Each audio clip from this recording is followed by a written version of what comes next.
നമ്മുടെ ഒരു സാധാരണ കുടുംബമാണ്. ഇതുപോലൊരു റാങ്ക് അവർക്കും ഒരു സ്വപ്നമായിരുന്നു, എനിക്കും ഒരു സ്വപ്നമായിരുന്നു. നമ്മുടെ ഒരു കൊച്ചു വീട്ടിലേക്ക് ഒരു റാങ്ക് കൊണ്ടുവരുന്ന ഒരു വലിയ അഭിമാനമായിട്ട് തന്നെ ഞാൻ കരുതുന്നു. Thank you. നന്നായിരിക്കട്ടെ, പറയാൻ വാക്കുകളില്ല. ഇനിയും മുമ്പോട്ട് നന്നായിട്ട് പഠിക്കുക.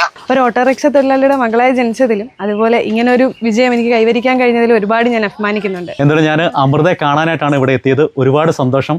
ചേട്ടനും അമ്മയൊക്കെ വലിയ ഹാപ്പിയിലാണ്. എന്തായാലും ഒരു മിന്നും വിജയമാണ് അമൃത ഈ വീട്ടിലേക്ക് കൊണ്ടുവന്നത്. മമ്മേ, റാങ്ക് കിട്ടിയത് അറിഞ്ഞായിരുന്നോ? അറിഞ്ഞറിഞ്ഞ് സന്തോഷം. സെക്കൻഡ് റാങ്ക് കിട്ടി, കോളേജിൽ ഫസ്റ്റ്. വളരെ സന്തോഷത്തില്ല. അമൃത ശാസ്താംകോട്ട DB കോളേജിലെ വിദ്യാർത്ഥിയാണ്. കേരള യൂണിവേഴ്സിറ്റി ബിരുദത്തിനാണ് 2ാം റാങ്ക് കിട്ടിയത്. കോഴ്സിന്റെ പേരെന്താണ്? ബിവോക്സ് സോഫ്റ്റ്വെയർ ഡെവലപ്മെന്റ്. ഓക്കെ, സൈബർ നമ്മുടെ ഈ കാലഘട്ടത്തിൽ നമുക്ക് ആവശ്യകതയുള്ള ഒരു കോഴ്സായിരുന്നു അല്ലേ? സൈബറുമായിട്ട് ബന്ധപ്പെട്ട ഒരു കോഴ്സാണ്. അതിലാണ് കേരള യൂണിവേഴ്സിറ്റിയിലെ അമൃതയ്ക്ക് 2nd റാങ്ക് കിട്ടിയത്. അത് ഏറ്റവും സങ്കടം എന്ന് പറയട്ടെ, ഫസ്റ്റ് റാങ്ക് നഷ്ടപ്പെട്ടത് 0.3% നഷ്ടപ്പെട്ടത്. അതിൽ വിഷമമുണ്ടോ? ഇല്ല, വലിയ വിഷമവും ഇല്ല. ഓക്കെ, ഞാൻ പഠിച്ചതിന്റെ ഫലം എനിക്ക് കിട്ടിയിട്ടുണ്ടല്ലേ? അത് വിഷമം. ഇനി തുടർന്ന് എന്ത് ചെയ്യണമെന്ന് ആഗ്രഹം? ഇനി സൈബർ സെക്യൂരിറ്റി എടുക്കാനാണ് ആഗ്രഹിക്കുന്നത്. ഓക്കെ, ഈ അച്ഛന്റെ കൂട്ടുകാരൊക്കെ എന്ത് പറയും? അയ്യോ, എല്ലാരും ഇപ്പൊ ഇന്ന് രാവിലെ കൂടി അങ്കിൾമാര് വിളിച്ചതേ ഉള്ളൂ. അഫ്മിനെ നിങ്ങൾ പറഞ്ഞു, ഒത്തിരി പേര് വരാമെന്ന് പറഞ്ഞിട്ടുണ്ട്. ഒത്തിരി പേര് വിളിക്കുന്നുണ്ട്. അമ്മയുടെ കൂട്ടി അമ്മ ടെക്സ്റ്റൈൽസിലെ ജീവനക്കാരിയാണല്ലേ? ആദ്യം ഞാൻ കുറച്ച് മടിച്ചെങ്കിലും പിന്നീട് അത് നമുക്ക് ഒരു വാശിയായി. വേണം, കിട്ടുമെന്ന് എന്റെ ഇതിൽ എനിക്ക് കിട്ടുമെന്ന് മനസ്സിലായപ്പോൾ അത് വേണമെന്നൊരു ആഗ്രഹം ഉണ്ടായിരുന്നു. അപ്പം നല്ല രീതിക്ക് പഠിച്ചു. ഏറ്റവും കൂടുതൽ സപ്പോർട്ടാണ് അച്ഛനാണോ അമ്മയാണോ? രണ്ടുപേരും സപ്പോർട്ട്. അങ്ങനെ അവർ പഠിക്കാനൊന്നും പറയത്തില്ല. എനിക്ക് ഇഷ്ടമുള്ളപ്പോൾ ഞാൻ പഠിക്കുക, അങ്ങനെ ചെയ്തോല്ല. ഇത് നമ്മുടെ വാടക വീടാ.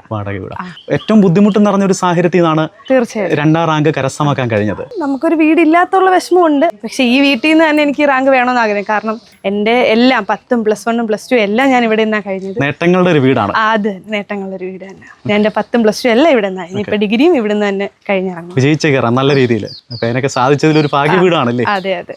10 വർഷത്തോളമായി വാടക വീട്ടില്. എന്താകണമെന്ന സ്വപ്നം? ഒരു വീട് തന്നെ ഇപ്പൊ ആദ്യത്തെ സ്വപ്നം. പിന്നെ നല്ലൊരു ജോലി, അവരെ നന്നായിട്ട് നോക്കണം. പടി എന്ന് പറയേണ്ട കാര്യമേ ഇല്ല. ഞാൻ പഠിക്കണമെന്ന് പറഞ്ഞിട്ടേ ഇല്ല. സ്വന്തമായിട്ടിരുന്ന് ആരും പഠിക്കാൻ പറയണ്ട. സ്വന്തമായിട്ടിരുന്നു എത്ര സമയം വേണമെങ്കിലും അവൾ പഠിച്ചു. അവരുടെ സമയമാകുമ്പോൾ അവൾ നിർത്തിക്കും. ചേട്ടാ, കൂട്ടുകാരൊക്കെ എന്താ പറയുന്നത്? കൂട്ടുകാരെല്ലാം എല്ലാവരും നല്ല സപ്പോർട്ടായിരുന്നു. മോളെ ഇത്ര ഈ നിലയ്ക്ക് എത്തിച്ചതിൽ എല്ലാവർക്കും നല്ല സന്തോഷമാണ്. അമൃതയുടെ ഈ വിജയത്തിന്റെ ഏറ്റവും വലിയ മധുരം എന്ന് പറഞ്ഞാൽ ഏറ്റവും സാധാരണ കുടുംബമാണ്. ഈ വീട് തന്നെ നമ്മൾ വാടകയ്ക്കാണല്ലേ? 10 വർഷമായിട്ട് വാടകയ്ക്ക് താമസിക്കുന്ന ഒരു കുടുംബമാണ്. അണ്ണൻ ഓട്ടോറിക്ഷ പോലും വാടകയ്ക്ക് എടുത്താണ് ഓട്ടോറിക്ഷ ഓടുന്നത്. ചേട്ടൻ്റെ പേര് സന്തോഷ് എന്നാണ്, ചേച്ചിയുടെ പേര് സജിത. ഈ സ്ഥലം എന്ന് പറഞ്ഞാൽ പുനലൂരാണ്. പുനലൂര് ഇളമ്പൽ പെരിങ്ങോട് എന്ന് പറഞ്ഞ സ്ഥലത്താണ് ചേട്ടൻ 10 വർഷമായിട്ട് വാടകയ്ക്ക് താമസിക്കുന്നത്. ആ ഒരു വീട്ടിലേക്കാണ് അമൃത വലിയ ഇരട്ടി മധുരം, വലിയ അഭിമാന നേട്ടം കൈവരിച്ചത്. കേരള യൂണിവേഴ്സിറ്റിയിൽ 2ാം റാങ്കാണ് കരസ്ഥമാക്കിയത് അല്ലേ? അപ്പോൾ എന്തായാലും ഈ നാടും നാട്ടുകാരും എല്ലാവരും വലിയ അഭിമാനത്തിലാണ്. നമുക്ക് ചുറ്റുപാടുകളെല്ലാം എപ്പോഴും കിട്ടണമെന്നില്ല. നമുക്ക് പഠിക്കാനായിട്ടുള്ള ഇതുണ്ടെന്നുണ്ടെങ്കിൽ ഏത് സാഹചര്യത്തിലും നമ്മൾ പഠിക്കണം. ഇന്നത്തെ ഈ കാലത്ത് വിദ്യാഭ്യാസവും സ്വന്തമായിട്ട് ഒരു പൈസ ഏൺ ചെയ്യാന്ന് പറഞ്ഞു കഴിഞ്ഞാൽ അതൊരു വലിയ ഘടകമാണ്. കിട്ടുന്ന സമയത്ത് പഠിക്കുക, അവനവനേതായ ഒരു ജോലി നേടുക.